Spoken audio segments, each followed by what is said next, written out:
इस कार्यक्रम में आने के पहले मैं वार मेमोरियल पर गीत लेने के लिए गया था। मुझे यह जानकारी दी गई कि आज जो उसका भव्य स्वरूप हमको देखने को मिला है,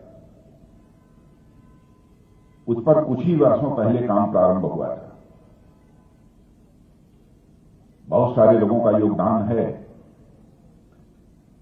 लेकिन मुझे इस बात की भी जानकारी है कि जो उस समय सांसद हुआ करते थे राज्यसभा में, श्री तरणु विजय, जो एक वरिष्ठ पत्रकार है, उनका भी एक मेजर कंट्रीब्यूशन है। समाज के जिस भी व्यक्ति का यदि हमारे वार मेमोरियल बनाने में अथवा हमारे वेटरन्स के लिए किसी प्रकार का कंट्रीब्यूशन होता है, तो स्वाभाविक रूप से मैं देश का रक्षा मंत्री होने के नाते अपनी तरफ से आभार व्यक्त करता हूं। तो मैं तरणु विजय जी को भी इसके लिए मैं धन्यवाद देना चाहता हूं, उनके कंट्रीब्यूशन के लिए उनके प्रति मैं आभार व्यक्त करता हूं। देवियों और सज्जनों, आज 7th armed forces veterans day पर आप सभी लोगों के बीच होना, यह हमारे लिए एक अत्यधिक प्रसन्नता का विषय है।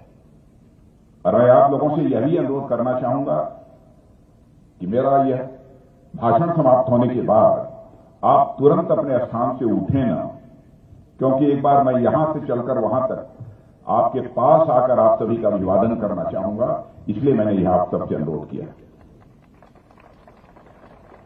मुझे जानकारी दी गई है कि देश भर से अलग अलग जगहों पर इस तरह के वेटरन्स के आयोजन किए जा रहे हैं, और ऐसे आयोजन मैं मानता हूं कि समाज द्वारा हमारे वेटरन्स को सम्मानित करने और उनके प्रति कृतज्ञता ज्ञापित करने के एक महत्वपूर्ण माध्यम होते हैं। जैसा कि हम सभी जानते हैं और जनरल डिबरी ने भी बताया, इंडियन चीफ फील्ड मार्शल के एम करियप्पा 1953 में आज ही के दिन औपचारिक रूप से वह रिटायर हुए थे, और उसी दिन को आज हम वेटरन्स डे के रूप में मनाते हैं। आज से 7 वर्ष पहले सरकार ने आर्म्ड फोर्सेज वेटरन्स और उनके परिजनों के सम्मान में यह कार्यक्रम आयोजित करने का एक महत्वपूर्ण फैसला किया है। मेरा खुद का पूरा प्रयास रहता है कि मैं इन इवेंट्स में जरूर पहुंचूं और लोगों के साथ में सीधा संवाद स्थापित करूं। और जब से मैंने रक्षा मंत्री के रूप में दायित्व संभाला है, मैं लोगों के बीच जाता हूं और अपने सम्मानित वेटरन्स के साथ में सीधा संवाद भी स्थापित करता हूं। पिछली बार अन्य किसी स्थान पुणे संभवतः में गया था, और पहली बार जो वेटरन्स के बीच में गया था वो जयपुर में गया था। मैं हमेशा की तरह आपके बीच में हूं, और आगे भी मेरा यह प्रयास रहेगा कि कुछ भी हो, पर हमारे वेटरन्स को लेकर कोई आयोजन होता है तो मैं उस कार्यक्रम में निश्चित रूप से शिरकत करूं। जब मेरे यहां आने की रूपरेखा बन रही थी तो मुझे पूछा गया कि देहरादून में वेटरन्स डे का आयोजन किया जा रहा है और वहां पर काफी ठंड है। तो मैंने कहा, ठंड से मुझे डराया क्यों जा रहा है? रात्रि में भी -14 देश का गृह मंत्री रहते हुए होम मिनिस्टर रहते थे, -14 डिग्री के टेम्परेचर में मैं रात को मैं रुक चुका हूं। तो देहरादून में आने में किस प्रकार का मुझे भय होना चाहिए, किस प्रकार का संकोच होना चाहिए?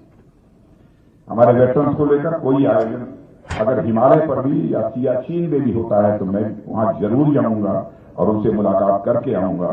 और मैं आज आप लोगों के बीच यहां पर रक्षा मंत्री के रूप में जिम्मेदारी संभालने के बाद ही मैंने उस समय के आर्मी चीफ और बाद में जो हमारे चीफ ऑफ डिफेंस स्टाफ बने थे जनरल बिपिन जी रावत, उनसे दूसरे दिन ही, जिस दिन मैंने शपथ ग्रहण की थी और यह रक्षा मंत्रालय की जिम्मेदारी मिली थी, मैंने उनसे आग्रह किया था कि मैं सियाचिन जाना चाहूंगा, और कुमार पोस्ट पर जाकर वहां के नौजवानों से मिलने का मुझे अवसर प्राप्त हुआ था। साथियों, आज सारा देश समृद्धि के इन पर्वों को एक साथ मना रहा है, चाहे वो पर्व हमारे लोहड़ी के हों, बिहू हों, पोंगल, मकर संक्रांति। तो इन पर्वों की भी मैं आप सबको अपनी तरफ से हार्दिक शुभकामनाएं देता हूं। मैं समझता हूं कि इस समृद्धि के पीछे का कारण भी हम लोगों को मालूम होना चाहिए। लोहड़ी हो, बिहू हो, पोंगल हो या मकर संक्रांति, आप सभी को मालूम है कि यह सब कृषि से जुड़े हुए सब सारे त्योहार हैं, और यह सभी हमारे समृद्ध कृषक संस्कृति के यह प्रतीक हैं। और यह बड़ी खुशी की बात है कि आज हमारा देश दुनिया के उन देशों में से एक है जो खाद्यान्न के मामले में न केवल पूरी तरह से आत्मनिर्भर है, बल्कि जरूरत पड़ने पर हम अन्य देशों को भी एक्सपोर्ट भी करते हैं। पर यह हमारी समृद्धि आखिर इस देश को कैसे हासिल हुई है? क्या यह हमारी समृद्धि केवल देश की उर्वर भूमि से हासिल हुई? क्या यह केवल उन्नत किस्म के बीजों और खाद और पानी से हासिल हुई? क्या यह फिर हमारे समृद्धि नई नई टेक्नोलॉजी और मशीनों से हासिल हुई? हमारे देश की समृद्धि के पीछे साथियों इन सभी का हाथ तो है ही, पर उनके साथ ही एक और महत्वपूर्ण कंपोनेंट है जो इनडायरेक्ट है और लोगों का ध्यान उस पर कम ही आता है। वह इनडायरेक्ट कंपोनेंट है हमारे देश की चाक चौबंद राष्ट्रीय सुरक्षा, जिसके चलते हम अपने कृषि क्षेत्र को दुनिया के उन्नत क्षेत्रों में से एक बना सके। और हमारी राष्ट्रीय सुरक्षा यानी हमारे जवान और हमारे यह वेटरन्स हैं।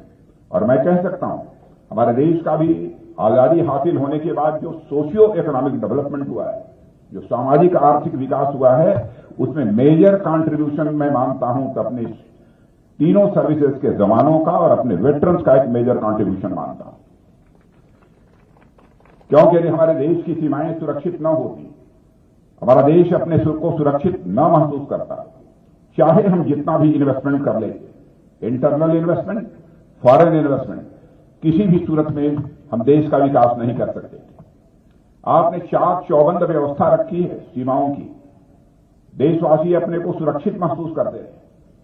इसलिए बिना किसी भय के, बिना किसी चिंता के देश को एक ऊंचाई देने में, देश को एक हाइट देने के लिए वह लगातार वह काम करते रहे, यह हमारी मान्यता है।